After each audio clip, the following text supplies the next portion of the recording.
Apskritimai laukuose. Įvairiose pasaulio dalyse laukuose atsiranda apskritimai su piešiniais. Gražiausia jie atrodo brėstančių kviečių laukuose. Kviečiai išsidėsto įvairiomis geometrinėmis figūromis.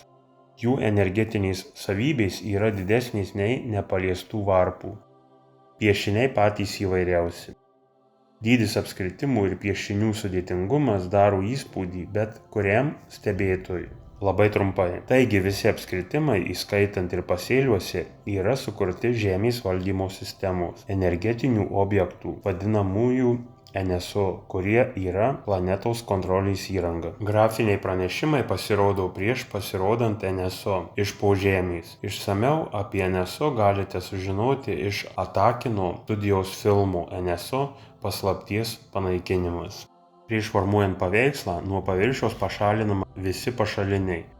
Tai pasiekiama įjungus žemo dažnio generatorių. Biostruktūros pajunta nerimą ir palieka vietą. Objekte atsiradus informacijai apie tai, kad nėra pašalinių, 12 minučių intervale transliuojamas tekstas.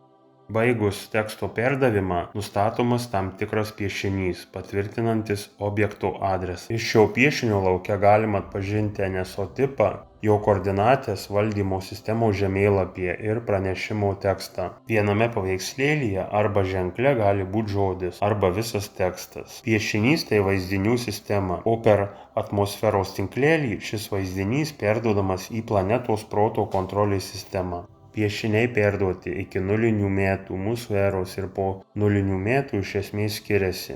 Iki 0 metų tai buvo direktyviniai nurodymai visiems, kuriuos okupantai atsivežė ir materializavo.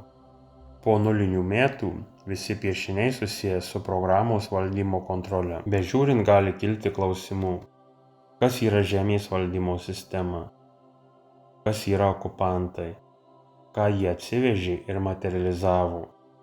Atsakymus galite rasti Fiodoro Škrudnevo monografijoje Tikrovės rekonstrukcija. Tęsinys. Laukime jūsų klausimų komentaruose prie video.